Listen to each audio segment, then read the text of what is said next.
Hey, hey, hey. Good morning, good afternoon, or good evening to wherever you are in the world. It is your girl, Laquana McIntyre, aka I Am Successful Too. You are tuned into the road to success, and we talk about entrepreneurship, mindset, and life. So, guys, welcome to another video. I appreciate you for coming back. Let's get into this video real quick.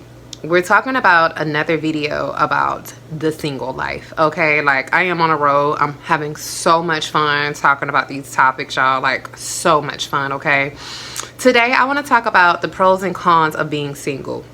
As much as I can say I love being single, yes, there are some cons there. Of course, there's some cons. Clearly, there's some cons. I mean, the internet's going to tell you there's some cons, okay? Especially if you're an older woman in your late 30s and 40s, they're going to tell you that all of it is a con.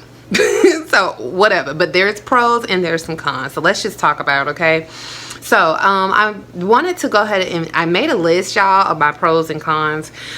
When I make a list, just know that's because I don't want to miss. For the most part, whenever I get on these videos, I freestyle. But when I got something to say, I make a list because I do not want to miss. Period. Okay, so let's get into it. Let's go ahead and start out with, should I start with the pros or the cons? Because you know when people be like, do you want to hear the good news first or the bad news? So which way should we go? Let's start with the cons, y'all, because I want to leave a lasting impression on you, okay? I want you to be like, single ain't that bad. And that's for you guys that are single, okay? I want to have a lasting impression so you won't feel as bad about being single, because I know some of y'all out here are feeling horrible right now being single, especially you ladies, because, and I get it, the world makes you feel like you are a horrible individual for being single, especially if you are older, okay? My dog is crazy, y'all. So I'm just here to kind of relax and ease your mind a little bit, make you feel a little bit better about it, and just know it is going to be okay, girl. This is the time to really, really get in your bag and really embrace what's going on here, okay? So let's just go ahead and get into the cons, okay? So the cons is,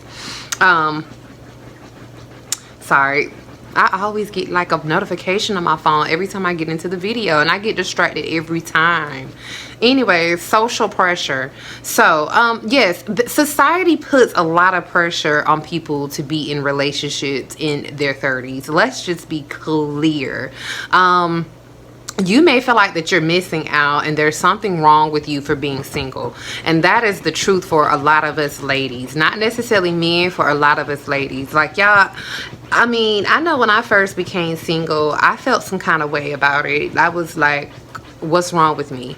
But something told me that I really needed to take the time to just fall back. You know what I'm saying? Like, don't jump right into another relationship, because that's what society makes you feel like you need to do. It makes you feel like that you need to jump into something else instantly after you get out of another relationship, so people won't look at you like there's something wrong with you. And no, I said, you know what, I'm not doing that this time. Like, this time I want to have something, I want a different outcome. Let's just put it like that. This time I want a different outcome. And I'm not going to rush into something and I have not addressed any concerns within myself.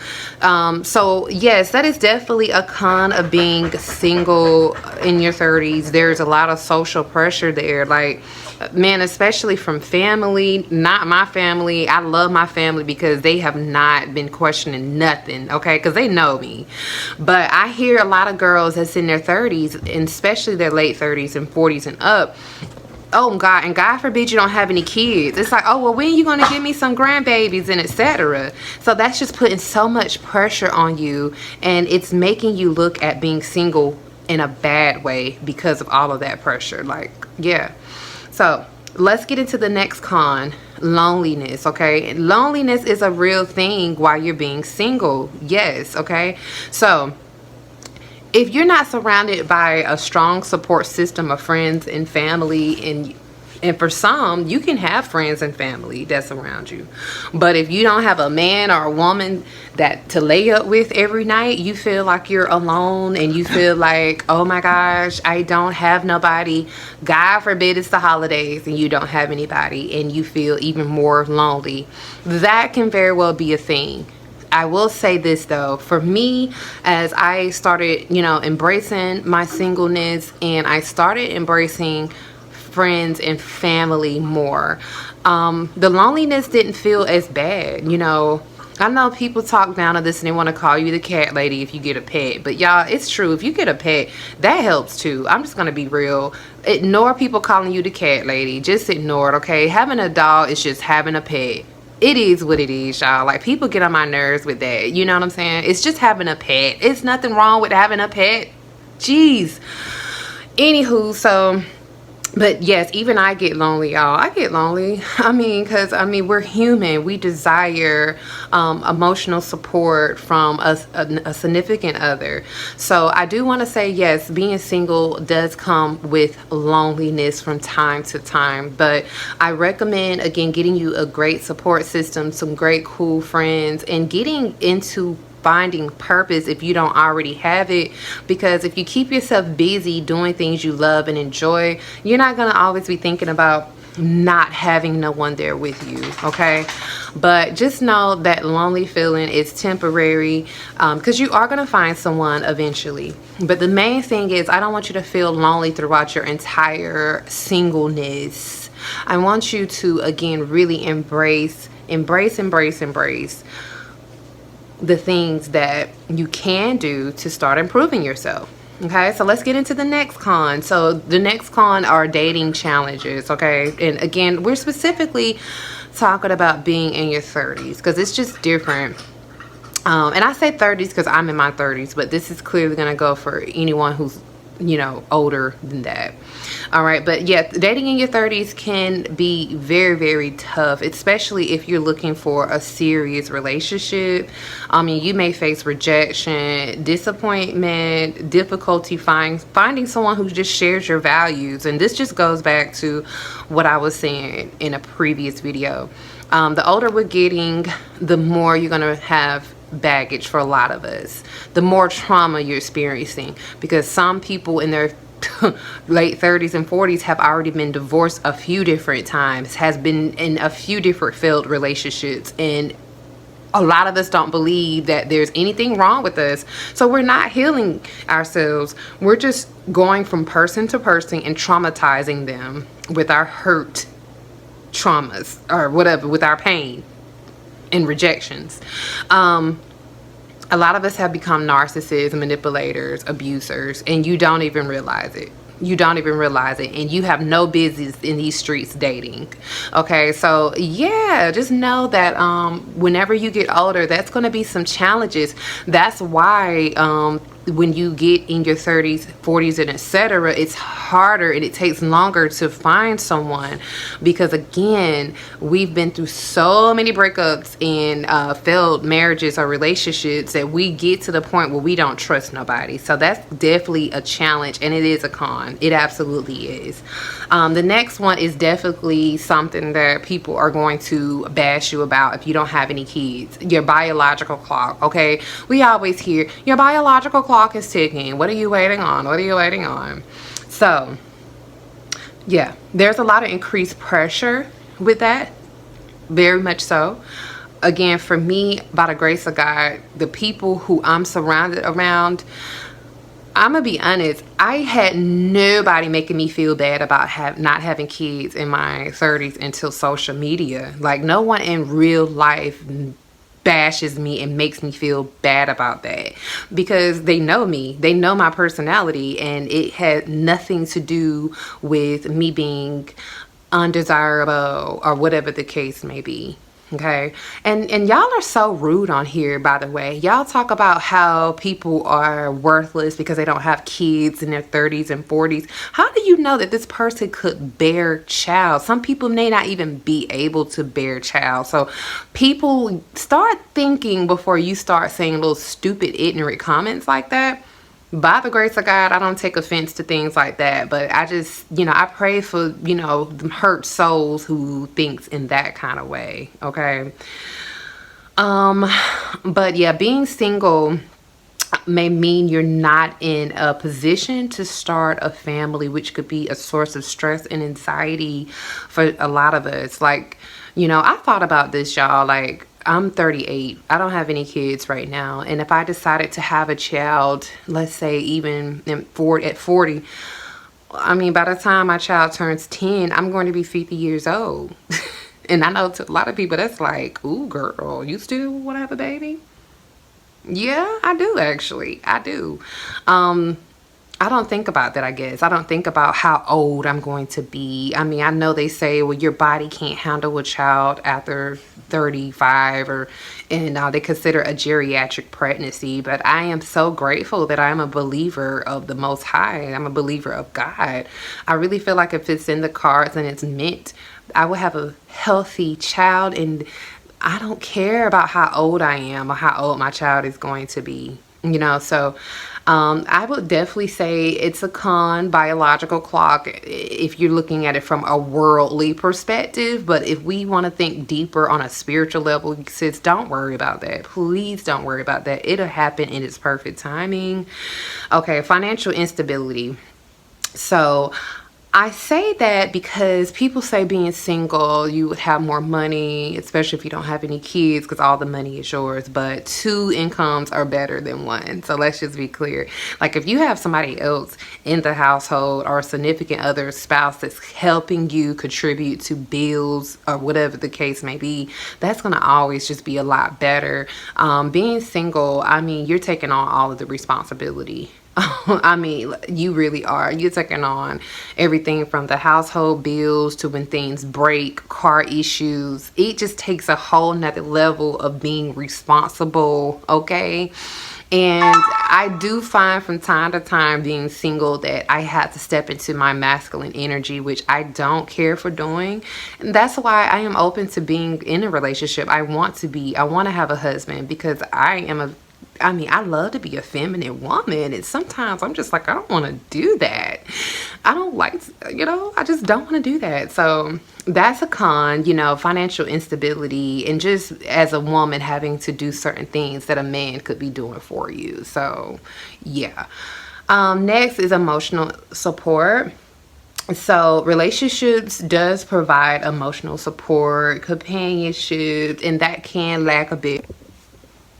Sorry guys, storage issues. Anyway, so I'm gonna go ahead and breeze through this video, y'all. Okay, so the next con is societal stigmas, and that just kind of goes back to the first con, the pressure that we talked about. Unfortunately, there is a stigma surrounding being single, especially for when you are a woman. You may face judgment or stereotyping from others, and that can be hurtful or frustrating. I've experienced some backlash on here about being single at 38 and such, but I mean, it's all good. I have tough skin, so that's nothing that bothers me, but I know a lot of women does get bothered by that, and that is a huge con to a lot of women, and that's why they end up settling and jumping into something anyways, just so they no longer have to feel that stigma from society. Anyways, let's just go ahead and get into the pros, y'all, because all those cons are making me like feel some kind of way. But it's just the truth. It's the truth. It is the truth, and we keep it real on here. It's all good. Let's get into the pros, okay? Number 1, independence, okay? So being single, 30s and up, means you do have the freedom to make your own decisions, travel, pursue any kind of interests or goals that you have, without having to consider any opinions or needs. So I mean, that is a very, very freeing feeling. I would definitely say that. Number 2, self-discovery. That is AKA the healing that I say that people need to be doing. Now is the time to go ahead and start doing that self-discovery. That way, whenever you do find that person, or he finds you or she finds you, then you have done the work and you can pour into the relationship without having to worry about being broken. And just all that baggage. You know, this is the time to also focus on your goals, start to finally knock things out, because whenever you get into that relationship, understand that there's a lot of compromise that comes with that, and you will not have all that time in the world to just really grow. So I mean, goodness sake, you can grow spiritually, get closer to God, read your Bible, memorize scripture, start volunteering more. It's just so much you can do while you're single until that person comes. And when that person comes, that's not to say to stop all of those things, but that's just to say, like, pour yourself into it right now, because it's not going to do anything but just continue to help you flourish and grow even further into a beautiful butterfly. Career focus. Okay, so without the responsibilities of a partner or family, you can devote more time and energy to your career and your personal growth. So if that is your get down, please believe you will have so much time to really elevate. I mean, especially men, because I know this is something huge for y'all. If you don't have a family or a wife, this is the time to really increase your income and really just take things to the next level. That way, whenever your wife comes in, you have this beautiful nest that she could lay in. Period. So why not take advantage of it? Okay. Next is financial freedom. So you do have control over your finances, and you can make decisions on how you want to spend your money without having to consider someone else's input. So it could be a financial... Yeah, I'm having a hard time finishing these videos today because of storage issues. I'm officially becoming a YouTuber, like, for real. So I'm gonna make this really quick. I only have 3 more pointers. Okay, financial freedom, social life. Okay, a pro is social life. This is time to really embrace your relationship with your friends, family, co-workers. Pursue hobbies and interests without feeling guilty or neglecting responsibility. Personal growth. So again, this allows you to develop your skills, develop your character. No drama. Some relationships could be very drama filled, so you don't have to deal with that anxiety that comes with romantic relationships, because it's a lot of folks out here who are jealous. I'm not gonna lie. Rightfully so. It's okay to be possessive, and we're all human and we're grown people, so you're gonna bump heads. That's just what's gonna happen. So right now, enjoy not having to tell somebody where it is you're going and why you're going, and checking in with somebody, because that's just part of where it's at. That's just part of how it comes with it. You know what I'm saying? But anyway, so yes, guys, I do hope that this video was insightful for you all. I appreciate you tuning into the video. Please rate, comment, and subscribe. Thank you so much for all of my subscribers and supporters. New viewers, old viewers. Let's continue to grow together. Let's flourish. And I'll see you guys in the next video. Have a blessed, purpose-filled day. Bye.